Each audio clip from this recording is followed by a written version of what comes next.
Hi, this is Matt with AppliancePartsPros.com. In this video, we're going to show you how to troubleshoot the top 4 reasons why your range's oven is too hot. Stick around to the end of the video for some important safety tips that most people don't even know about. But before we begin, we're going to make sure the appliance is unplugged or the circuit breakers are off, so there's no chance of electrocution. The first thing to check is for proper airflow. Ovens are designed to operate with a certain amount of airflow.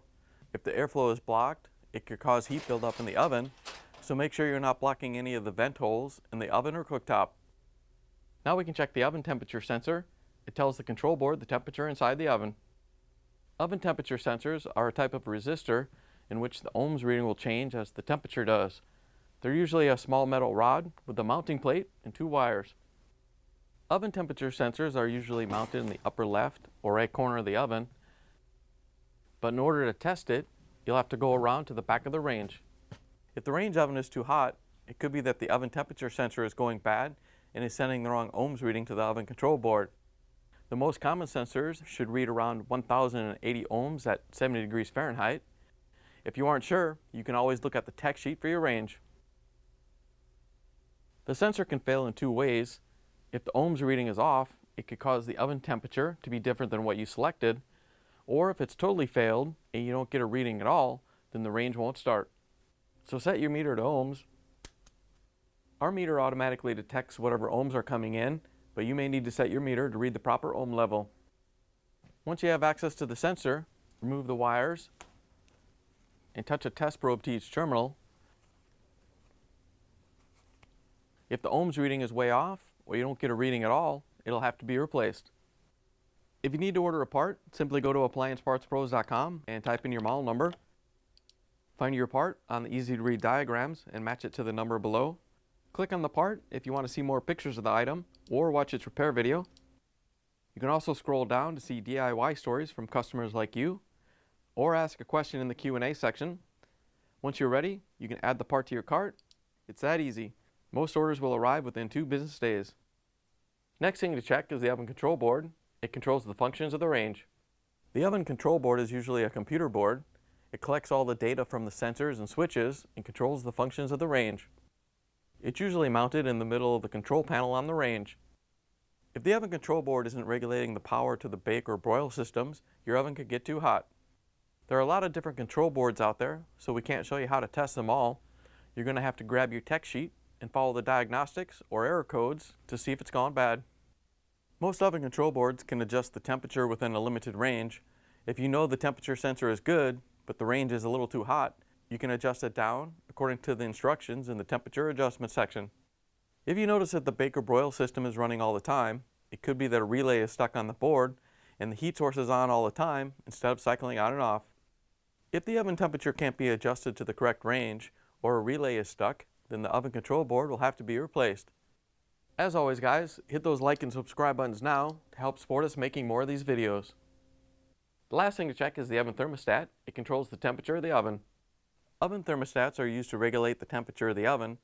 They have a temperature sensor bulb, a body with the contacts inside, and a shaft for the knob, or a gas body if it's gas. The sensor bulb comes through an opening in the back wall of the oven and is mounted to one of the walls. The thermostat body is right behind the temperature knob on the control panel. Oven thermostats are used on ranges that don't have an electronic control board. The sensor bulb has fluid in it that expands through the capillary tube to the switch body. If the oven's too hot, it could be that the thermostat has failed. Older thermostats had an adjustment screw on the back of the body to adjust the temperature, but most newer ones have an adjustment you can do with the knob itself. First look at the bulb. It should be mounted in the corner of the oven on its mounting brackets and not hanging down.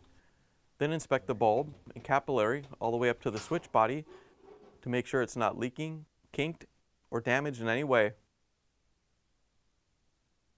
If it's okay, then temporarily turn everything back on and set the oven to 350. Use an oven thermometer in the middle of the oven to read the temperature.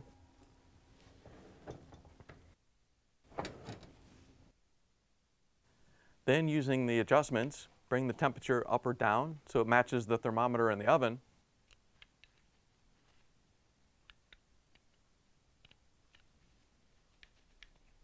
If the bulb or capillary are leaking or damaged or can't be adjusted to the correct temperature, it'll have to be replaced. The other way they can fail is if the contacts inside are stuck together, and instead of the bake and broil systems cycling on and off to regulate the temperature, they'd be on all the time and the oven would get too hot. In order to check that, we'll have to test the thermostat for continuity. In order to see if the part can carry an electric current, we have to test it with a multimeter set to continuity. Once you have it set, touch the probes together to make sure it's working. Normally there are only 2 wires you'll need to remove,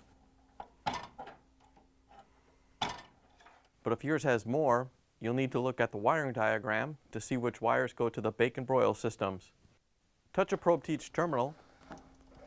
If the thermostat has continuity when it's off, that's a good indication that the contacts inside are sticking together and it'll need to be replaced. Now here are those safety tips we mentioned earlier. A lot of people are still using aluminum foil to protect their ranges from spills and grease buildup. Although it may seem like a good idea, you may not be aware of the dangers it can pose. Firefighters respond to over 170,000 kitchen fires per year, and failing to keep the range clean is linked to more than 13,000 of those. On electric cooktops, many people cover the drip pans with foil so they don't have to clean them, but this can cause moisture retention, making them rust even faster. It can also block airflow, reflect heat back into the elements, damaging them, or if the foil touches the element, it could be a shock hazard or start a fire. On gas cooktops, wrapping the grates, burner heads, or drip pans in foil can cause heat retention, carbon monoxide poisoning, as well as starting a fire. In general, you'll want to avoid lining the oven with foil because it could block air passages, causing heat buildup that causes poor cooking and increases the dangers of a fire. If the foil gets too hot, it could melt, damaging the oven lining or starting a fire. With electric ovens, putting foil under the element could cause heat to be reflected back into the oven, overcooking the food and possibly damaging the element. If the foil touches the element, it could become a shock hazard. In gas ovens, blocking air passages could affect the burner operation, causing poor cooking and carbon monoxide poisoning. You also don't want to completely cover an oven rack, as this will disrupt the airflow and cause cooking problems. You should only use a small pan on a rack several inches below the food you're cooking to catch drips. Due to these dangers, you don't want to use aluminum foil to try to keep the range clean. You should clean the oven and underneath the cooktop regularly to prevent grease buildup. So keep the foil off the range, keep it clean, and keep an eye on it while you're cooking. Once you take care of the problem, you can plug the appliance in and take it for a spin. Thanks for joining us for another troubleshooting video brought to you by AppliancePartsPros.com. Remember to hit the like and subscribe buttons now, and if you have any questions or want to share how your repair went, leave a comment down below.